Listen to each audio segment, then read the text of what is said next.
नमस्कार।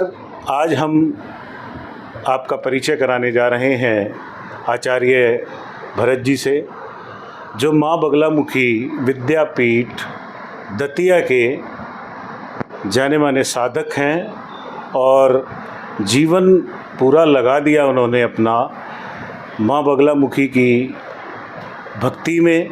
आज हम उनसे कुछ आपको रूबरू कराते हैं, कुछ बातचीत करते हैं। गुरुजी नमस्कार। जय माई की। मेरा आपसे ये निवेदन भी है और सवाल भी है। हम ये जानना चाहते हैं कि आपको माँ बगलामुखी की प्रचार प्रसार की प्रेरणा कैसे मिली? सबसे पहले आज के इस शुभ बेला में सभी को जय माई की।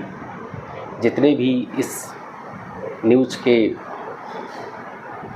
इस चैनल के दर्शकगण हैं उनको सबको जय माई की।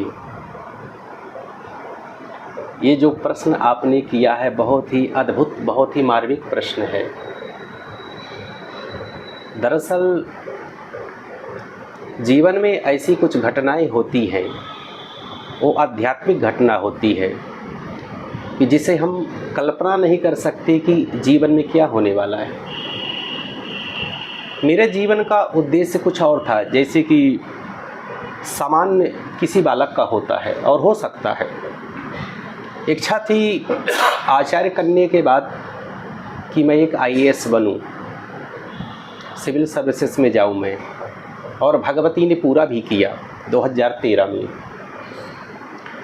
अचानक लेकिन पूर्व जन्म के कुछ ऐसे प्रारब्ध थे कि तत्क्षण मुझे इस सपने को छोड़ना पड़ा। जैसे आपने प्रश्न किया कि ये प्रेरणा जो है वो कहाँ से मुझे प्राप्त हुई, कहाँ से मिली। एक दिन रात्रि में अचानक जो मेरे साथ घटना घटी, मैं कभी नहीं बताया हूँ, पहली बार बताता हूँ आपको मैं, क्योंकि आप एक साधक हैं स्वयं और मैं एक साधक के घर में यहाँ विराजित हूँ, बैठा हुआ हूँ। सन 2013 एक रात्रि मैं सो रहा था। मैं पहले से आध्यात्मिक था, मेरे माता पिता आध्यात्मिक थे, तो हमारा बचपन का जीवन भी आध्यात्मिकता में ही गुजरा हुआ है। तो सो रहा था और विश्राम में था और अचानक एक आभा मंडल, एक ऐसा मुझे स्वप्न हुआ जो कि न तो मैं कभी देवी के विषय में सुना था, न कभी पढ़ा था, न मैं जानता था। मैं तो एक सिविल सर्विसेज में जाना चाहता था, क्योंकि संस्कृत आचार्य करने के बाद पढ़ाता भी था, कई गुरुकुल में पढ़ाया भी। अचानक रात्रि में एक ऐसा सपना आया, मैं डर गया बहुत कि बेटा तुम इसलिए नहीं हो, तुम किसी और के लिए हो, तुम जागृत हो, उठो तुम और तुम और कुछ करो, मैं तुम्हें पुकार रही हूँ। शायद मैं बिछड़ चुका था उस माँ से। मैं माँ के विषय में नहीं जानता था, बिल्कुल नहीं जानता था। मैं सुबह उठा और सुबह उठने के बाद मैंने सब कुछ परित्याग करके मैं गुरु के खोज में निकल गया कि मैं दीक्षा लूँगा। जा कर के मैं भारत के अन्य जगहों में गया कि जो माँ बगलामुखी से संबंधित मुझे दीक्षा कोई दे। गया, मैं सफल नहीं हुआ। मैं 2013 में ही अयोध्या जी पहुँचा। किसी ने बताया कि वहाँ बहुत बड़े साधक हैं और माता रानी के साधक हैं। मैं जब वहाँ पहुँचा, उन्होंने कहा आप हमारी प्रतीक्षा करिए। और जब मैं वहाँ गया तो उन्होंने कहा बेटा दीक्षा की कोई ज़रूरत नहीं है। उन्होंने मुझे मिसगाइड किया, दीक्षा की कोई ज़रूरत नहीं, तुम ऐसे ही करो, तुम 36 लाख पुरस्चरण करो, मतलब 36 लाख जब संख्या तुम अंडरग्राउंड हो करके कहीं जप करो। और मैं उनकी बातों को मान लिया और मान करके मैं 1.5 वर्ष तक यही रोहिणी में ही रहा और मैं किसी से बिना बताए मैं 1.5 वर्षों तक उसको जप को करता रहा। अचानक ऐसी ऐसी घटना मेरे साथ हुई, ऐसी सब चीज़ें हुई, प्रेरणा मिली कि बेटा तुम जाकर के बिना दीक्षा के तुम आगे मत बढ़ो। और जाकर के मैं किसी को भेजा वहाँ। एक अमित प्रजापति नाम के हैं, एक साधक है भगवती के, वो अवंतिका सेक्टर 1 में ही, रोहिणी में ही रहते हैं। उनको भेजा कि आप दतिया जाइए। मुझे ऐसे प्रेरणा मिल रही, चूँकि उन्हीं के घर में मेरी पूरी साधना चल रही थी 1.5 वर्षों से। उनको भेजा, वहाँ गए, वहाँ सफल नहीं हुए। इसके बाद मेरा जाना हुआ बड़े मुश्किल से जा कर के दीक्षा हुई मेरी, मुझे मेरे गुरुदेव ने मुझे पहचाना और वहाँ मेरी दीक्षा हुई। दीक्षा के बाद गुरुदेव ने कहा कि आप यहीं जप करो, यही पुरस्चरण करो भगवती का। और मैंने किया, वहाँ किया। एक पहाड़ी है, वहाँ जा कर के मैंने भगवती गुरु आज्ञा से वहाँ मैंने ये सब प्रतिपादित किया, सब चीज़ें मैंने किया। मैं भगवती के चमत्कार को जानता हूँ, वो कितनी कृपालु है, वो कितनी दयालु है। प्रेरणा 2013 में मिली और जाकर के उसके चमत्कारों को मैंने अपने साधना के दौरान देखा कि भगवती है, भगवती है। पहाड़ी में जो मुझे खीर खिला सकती है, पहाड़ी में मुझे जो गोद में वो ले सकती है, ये दुनिया की ब्रह्मांड की सबसे शक्तिशाली देवी है। और वो देवी का ऐसे आभास हुआ कि बेटा तुम्हारा जीवन इसलिए था, इसलिए मैंने तुम्हें उस रात्रि जागृत किया था। मैंने तुम्हें किया कि तुम जाकर के इस मार्ग में तुम आगे बढ़ो। ये सिविल सर्वेंट दुनिया बनती है, ये बनने दीजिए, कोई IAS, IPS, IFS ये दुनिया बनती है, लेकिन तुम जाकर के तुम्हारा जो प्रारब्ध है वो मेरे से जुड़ने का है। मैं तुम्हें पुकार रही हूँ, तुम आओ। तो वो रात्रि जो थी मेरे लिए, अब क्या कहें, वो भगवती की रात्रि थी जो मुझे जागृत कर दी। और ऐसे में मैं साधना मार्ग में आगे अग्रसर हो गया, सब कुछ छोड़ करके।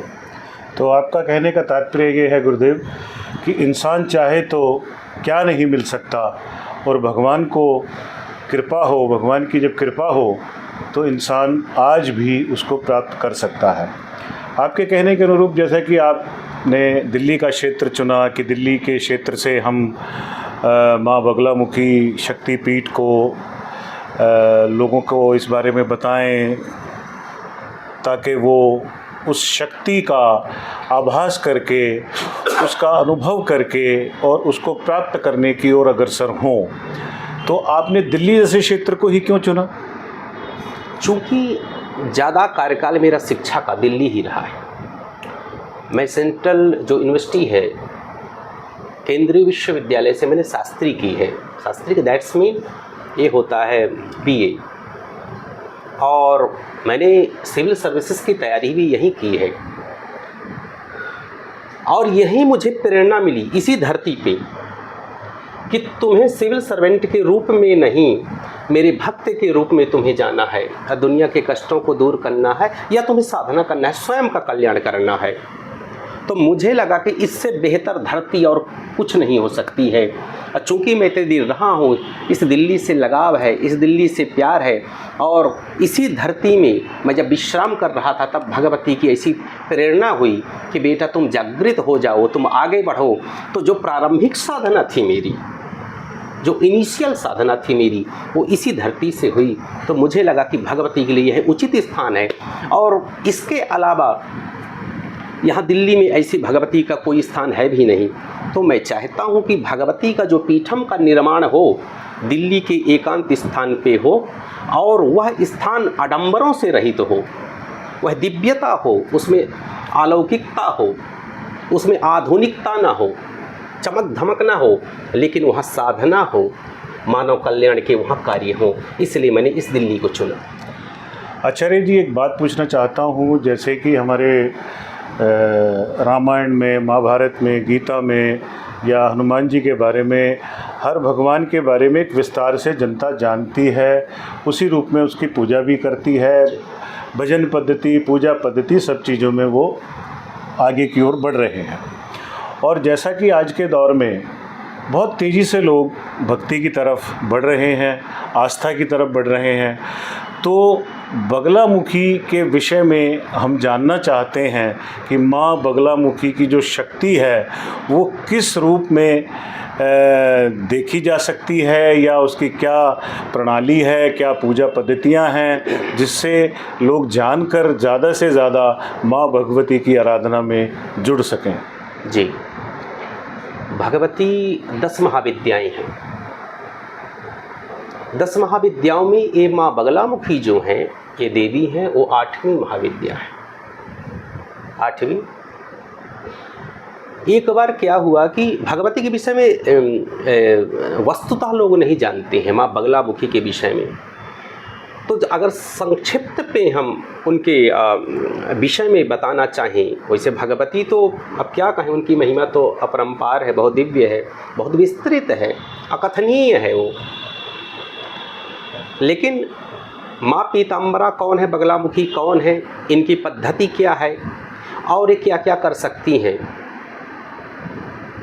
तो सर्वविदित है कि माँ पीताम्बरा जो है बगलामुखी हैं, 8वीं महाविद्या हैं। इनका प्रकटीकरण कैसे हुआ, एक कैसे आई, तो क्या हुआ कि सतयुग में एक भयंकर तूफान आया। सतयुग, 4 युग होते हैं, तो सतयुग की बात है कि भयंकर तूफान आया।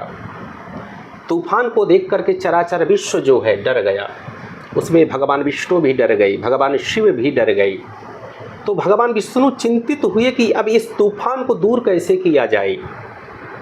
चिंतित होकर के भगवान विष्णु शिव जी के पास गए कि भोलेनाथ रक्षा करिए आप, भैया इतना भयंकर तूफान तो हमने कभी देखा ना सुना, ये क्यों आया, ये क्या करेगा, तो नष्ट भ्रष्ट कर देगा सब कुछ, ये तहस नहस कर देगा, अब क्या किया जाए। भगवान शिव ने भगवान विष्णु जी से कहा कि आप जा कर के भगवती का तप करिए। भगवती ही है, पराम्बा जगदम्बा ही है जो कि इस तूफान का शमन कर सकती है, रोक सकती है। तो भगवान शिव ने विष्णु जी से कहा जाकर के आप तप करिए। तो भगवान विष्णु गए, कहाँ पहुँचे भगवान विष्णु, पहुँचे काठियावाड़, गुजरात जो है, सौराष्ट्र क्षेत्र बोलते हैं उसे। एक वहाँ हरिद्रा सरोवर है। भगवान विष्णु गए वहाँ, भगवती की आराधना करने लगे। विकट साधना करी भगवान विष्णु ने, और उस हरिद्रा सरोवर से त्रिपुर सुंदरी का प्राकट्य हुआ, और उन्हीं के तेज से माँ बगलामुखी का प्राकट्य हुआ। पीले वस्त्रों में 4 हस्त भगवती के मंद मंद मुस्कुरा रही हैं, दिव्य तेज, लाखों करोड़ सूर्य जैसे उदित हो गए हैं। और भगवती धीरे धीरे चली। भगवान विष्णु ने कहा देवी आपकी जय हो। देवी ने कहा, मेरी माई ने कहा, भगवती पीताम्बरा बगलामुखी ने कहा कि प्रभु बताइए क्या आज्ञा है। तो भगवान ने कहा चराचर विश्व जो है तो संकित है और इस तूफान को देख करके डरा हुआ है। भगवती आप इस तूफान को रोक दें, स्तंभित कर दें। भगवती ने एक क्षण में उस तूफान को रोक दिया। तो देखें तो भगवती की उत्पत्ति ऐसे हुई, भगवान विष्णु के तप से हुई। और भगवती का तप परशुराम जी ने भी किया, पितामह ने किया, ब्रह्मा जी ने किया, भगवान शिव ने किया, भगवान विष्णु ने किया। और भगवती सबकी मनोकामनाओं को पूरा करती है। इसकी उत्पत्ति के बाद इसकी जो महिमा है, अकथनीय महिमा है। जब किसी का कार्य हो, किसी तरह का कार्य हो, ये भगवती जरूर उसे पूरा करती है। और दतिया जो पीठ है, पूरा गूगल भरा पड़ा है कि अगर किसी भगवती के विषय में जानना है कि वो क्या करती है, तो पूरा दतिया पीठ और पूरा गूगल उस विषय में जानकारी दे रहा है कि भगवती क्या क्या कर सकती हैं और क्या क्या वो की हैं। भगवती की ऐसी महिमा है। आचार्य जी, एक बात मन में बार बार आती है, जैसे कि हम सनातनी हैं, हिंदू धर्म से जुड़े हुए हैं, सनातन धर्म हमारी परंपरा रही है, तो गेरुए कपड़े प्रचलित हैं कि साधक को, साधु को, महात्मा को, ऋषि मुनियों को गेरुए कपड़े धारण करते हुए हमने बचपन से देखा है। लेकिन बगलामुखी में मैंने देखा, जब मैं दतिया गया वहाँ पे और मैंने मंदिर में माता के दर्शन किए और वहाँ भी बहुत सारे साधकों से मुलाकात हुई, तो मैंने वहाँ देखा कि माँ का प्रिय रंग जो है वो पीला है। वस्त्र भी पीले, जो पुष्प आदि वहाँ चढ़ाए जाते हैं वो भी पीले, और बहुत सारी जितनी भी चीज़ें माँ की पूजा में सम्मिलित होती हैं उनका रंग अधिकांश पीला ही होता है। तो ये एक सवाल बार बार मन में आता है, तो इस सवाल को मैं आपसे पूछना चाहता हूँ कि इसका क्या कारण है। वस्तुतः पीताम्बरा बोला गया है, माँ बगलामुखी को पीताम्बरा बोला गया है। पीताम्बरा का मतलब होता है जिसके पीले वस्त्र, अम्बर यानी वस्त्र होते हैं। तो भगवती, उसका जो सरोवर है पीत सरोवर है, हरिद्रा सरोवर है।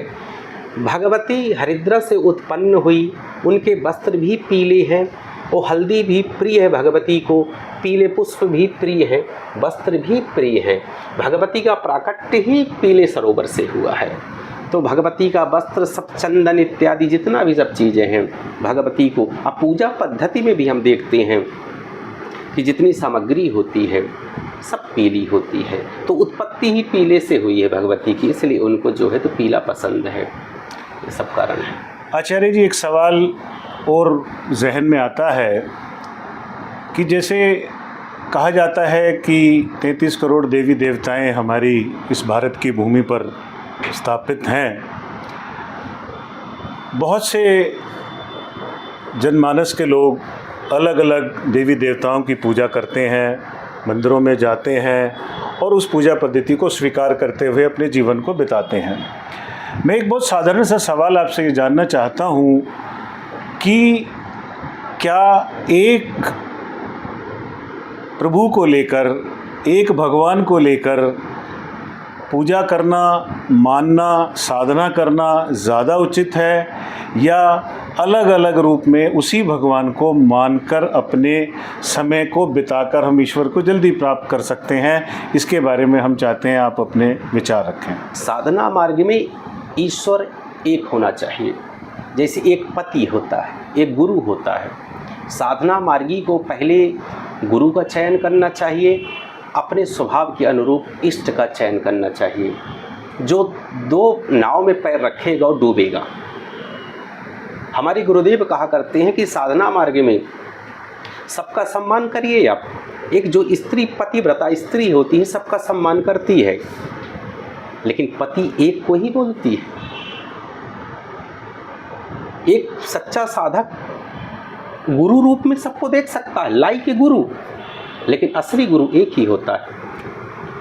जैसे एक पति होता है, एक गुरु होता है, वैसे ही एक इष्ट होना चाहिए। इष्ट अनेक नहीं होना चाहिए। हम सम्मान सबका करें। अगर आप राम जी को मानते हो तो अगर कभी आपको शिवालय जाना पड़े, शिव जी के मंदिर में जाना पड़े, तो वहाँ जाकर के शिव जी से कहिए, हे भोलेनाथ, राम जी के चरणों में मेरी प्रीति और बढ़ जाए। अगर आप शिव जी को मानते हो, माई के दर पे जाना पड़े, तो माता रानी से प्रार्थना करिए कि शिव जी के चरणों में वे प्रीति बढ़ जाए। अगर आप देवी के उपासक हो, शाक्त हो, तो जा कर के भगवान शिव के पास अगर आप कभी गए तो शिव जी से प्रार्थना करिए कि हमारी जो प्रीति है, जो प्रेम है, जो वात्सल्यता है, जो हमारा झुकाव है, वो भगवती की तरफ बढ़े। तो हम सम्मान सबका कर सकते हैं, लेकिन साधना मार्ग में इष्ट एक होना चाहिए। उसी से हमारी मुक्ति है, उसी से हमारा कल्याण है। स्वाभाविक सी बात। आचार्य जी, एक बात और जानना चाहता हूँ। आज के दौर में भारत में बहुत सारी परिस्थितियाँ राजनीतिक तौर पर धर्म को लेकर जुड़ी हुई हैं। पिछले कुछ समय से एक सवाल जनता के जहन में, सरकार के जहन में, लोगों के जहन में एक बहुत तेज़ी से हो रहा है कि क्या भारत को हिंदू राष्ट्र बनना चाहिए या हिंदू राष्ट्र के नाम से घोषित किया जाना चाहिए? आपकी इस बारे में क्या राय है? स्पष्ट राय है। देखिए, हम एक साधक हैं। जननी जन्मभूमिश्च स्वर्गादपि गरीयसी। हम एक साधक हैं और अपने हम सनातनी हैं। पहले हमारा देश है, हमारा इष्ट है, हमारे गुरु हैं, हमारे माता पिता हैं। देखिए, मुस्लिमों के लिए 50 से ज़्यादा कंट्री हैं, ऐसे क्रिश्चियनों के लिए भी हैं। आई थिंक इस पूरे भारत, पूरे विश्व में लगभग 195 देश हैं। लगभग आप जब गूगल करें तो 195 देश हैं। 2 ऐसे देश हैं जिनमें मान्यता प्राप्त नहीं है, बाकी 193 को मान्यता प्राप्त है। इन केस अगर कोई ऐसा स्थिति पैदा हो गई हिंदुओं के लिए, हम देख चुके हैं भारत के कई टुकड़े हो चुके हैं। कई लोग कहते हैं कि महाराज आप साधना करो, आप इन चक्करों में मत पड़िए, लेकिन महाराज नहीं बोलेंगे, साधक नहीं बोलेगा। मैं उस पीठ से हूँ जो पीठ जो है, जब 1962 में जब चीन का युद्ध हो रहा था, उस चीन के युद्ध में नेहरू जी गए, आदरणीय नेहरू जी गए दतिया पीठ। उन्होंने स्वामी जी से, एक साधक से याचना करी कि स्वामी जी देश को बचा लो, चीन कब्जा कर लेगा। गूगल में है, सर्च कर सकते हैं आप सब जाकर के। तब अनुष्ठान हुआ, वो साधक जागृत हुए, देवी की कृपा से जागृत होकर के ऐसा अनुष्ठान किया कि चीन की सेना पीछे हो गई। जब इंटरव्यू हुआ, इंटरनेशनल वहाँ मीडिया आई, गूगल में जाइएगा आप, जब पूछे कि आप पीछे क्यों हटे थे, बोले कोई शक्ति थी हमें पीछे कर रही थी। ये सवाल फौजियों से किया गया। हाँ, एक सवाल फौजियों से किया गया कि आप पीछे क्यों हटे, चीन के फौजी। हाँ, चीन के फौजियों से किया गया। तो चीन के फौजियों ने कहा कि कोई शक्ति थी, एक भयंकर तूफान था, हमें बलात् उस तरफ धकेल रहा था, बहुत हमें वो करना पड़ा। तो मेरी पीठ भी हिंदू राष्ट्र के पक्ष में है, मैं भी हिंदू राष्ट्र के पक्ष में हूँ, प्रत्येक सनातनी हिंदू राष्ट्र के पक्ष में है, क्योंकि यही जो हिंदू हैं, यही हम हमेशा जो है तो लिबरल रहे हैं, लचीलापन हमारे, फ्लैक्सिबिलिटी हमारे अंदर रही है। तो मैं यही मानता हूँ कि भारत सरकार को सभी हिंदुओं को एकत्रित होकर के इसकी मांग करनी चाहिए कि हम सुरक्षित, हमारा देश सुरक्षित, और इस भारत को, मैं इस पक्ष में हूँ, मेरी पीठ पक्ष में है, मेरा इष्ट पक्ष में है, पूरे भारतवासी इस पक्ष में है, पूरे सनातनी पक्ष में है कि भारत को हिंदू राष्ट्र होना ही चाहिए, किसी भी रूप में होना चाहिए। आचार्य जी, एक बात बार बार विचार आता है, जो आज के आधुनिक जीवन में लोगों के पास सुख भी हैं, साधन भी हैं और आमदनी की भी कोई कमी नहीं है, एजुकेशन का लेवल भी बहुत ऊपर जा चुका है, परिवारों में आपसी जो एक समन्वय है वो बड़ा है, लेकिन कष्ट जैसी चीज़ वो निरंतर लोगों के जीवन में बढ़ती चली जा रही है। तो मैं आपसे ये जानना चाहता हूँ कि ये कष्ट क्या होता है, ये कष्ट किसे कहते हैं, ये कष्ट जो है क्या चीज़ है जिससे मनुष्य जाति हमेशा भयभीत रहती है। कष्ट कोई सिंपल सी भाषा में है कि जीवन में जब कष्ट आए तो गीता को पढ़ लो।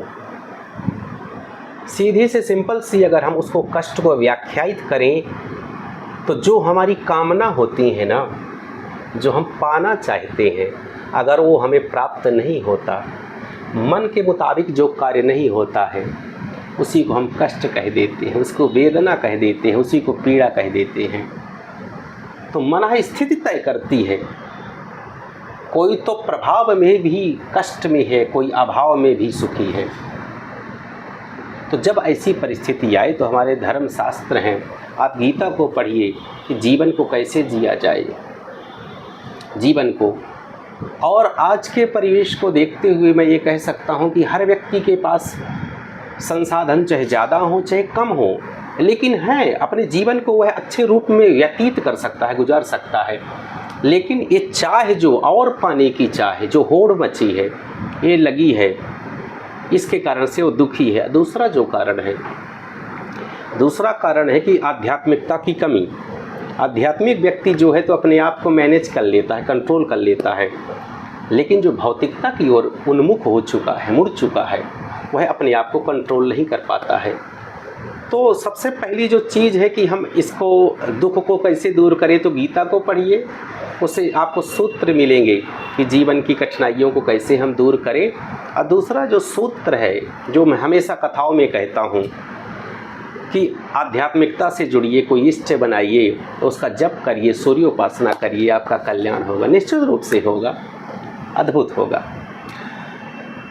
तो स्वामी जी के शब्दों का अर्थ ये हुआ, जहाँ तक मैं समझता हूँ, कि कष्ट को छोटा करना बड़ा करना इंसान के स्वयं के हाथ में है। अगर वो एक ईश्वर को हाजिर नाजिर मानकर, प्रभु की कृपा को समझकर किसी भी काम को करेगा, तो कष्ट जैसी जो एक सोच है वो बहुत छोटी होती चली जाएगी। कष्ट को छोटा और बड़ा महसूस करना इंसान के स्वयं के हाथ में है। अब मेरा अंतिम सवाल आचार्य जी आपसे यही है कि हम बचपन से देखते आए हैं कि पूजा करना, आरती करना हवन करना, ये सब चीज़ें उपलक्ष्य जैसे जैसे त्यौहार रीति रिवाज आते हैं उनके ऊपर इसका आयोजन किया जाता है। लेकिन क्योंकि आज की जो युवा पीढ़ी है उसको हमें अपने संस्कारों, संस्कृति और अपने बारे में, धर्म के बारे में बताना, ज्ञान देना और उन सब चीज़ों की सच्चाइयों से रूबरू कराना एक हमारी जिम्मेदारी बन जाती है। तो मेरा सवाल ये है कि जो पूजा है और एक यज्ञ है, हवन जिसे हम बोलते हैं, यज्ञ संस्कृत की भाषा का शब्द है और हवन जो है वो हिंदी में बोला जाता है, तो पूजा प्रणाली और यज्ञ प्रणाली में क्या अंतर है और किसका अधिक महत्व है? जी जी जी, पूजन प्रक्रिया को लगभग हमारा सनातनी समाज जानता भी है और इसको लेकर के जागृत भी है। सीधी सी भाषा में बताऊं, पूजन क्या है? जैसे कोई अतिथि आया, जैसे हमारे यहाँ षोडशोपचार, कई उपचार है, पूजन के कई प्रक्रियाएं हैं, कई प्रोसीजर हैं। जैसे एक पंचोपचार है, एक षोडशोपचार है, एक राजोपचार है, ये उपचार हैं। अन्य अन्य औषधियों से दूध, दही, घृत, मधु, शर्करा इत्यादि, पुष्प, माला इत्यादि अर्पण करना, इसको उपचार बोलते हैं। इन सामग्रियों से पूजन का मतलब उपचार होता है। अगर लौकिक दृष्टि में देखा जाए तो जैसे किसी अतिथि को आप बुलाते हैं, आप उसको बैठाते हैं, उसको पानी पिलाते हैं, जल की सेवा करते हैं, आप उसकी आरती करते हैं, भोजन कराते हैं और फिर उसकी विदाई करते हैं। जो हॉस्पिटैलिटी एक आओ भगत, एक अतिथि का होता है, वही पूजन में होता है कि वेदी में भगवान को बुलाना, आवाहन करना, स्थापन करना, ये सब चीज़ें करना। तो पूजन का मतलब होता है अपने भाव को अर्पण करना। प्रभु को बैठा करके वेदी में बैठा लो, मंदिर में जा कर के कर लो, तो दूध से, दही से स्नान कराना, पुष्प अर्पित करना, दूध, दही, घृत, मधु, शर्करा, पंचामृत इत्यादि, और धूप, दीप, नैवेद्य, प्रसाद और प्रार्थना उससे करना, ये प्रक्रिया को ही हम पूजन कहते हैं। और दूसरा चीज़ जो यज्ञ है, यज्ञ का मतलब होता है यज धातु से यजन बना हुआ है। यज्ञ दो उसके वैज्ञानिक कारण जो है, यज्ञ हम क्यों करें, हमारी युवा पीढ़ी यज्ञ से क्यों जुड़े, और अगर नहीं जुड़ती तो क्या उसके दुष्परिणाम हो सकते हैं। यज्ञ से विज्ञान मानता है, कई यूनिवर्सिटियों ने रिसर्च भी किया है कि यज्ञ करने से वातावरण शुद्ध तो होता ही है, ये तो सब मानते हैं आप। दूसरी चीज़, कीटाणु और विषाणु जिस घर में, जिस स्थान पे यज्ञ होता है, कीटाणु और विषाणु विनष्ट होते हैं, वो नष्ट हो जाते हैं।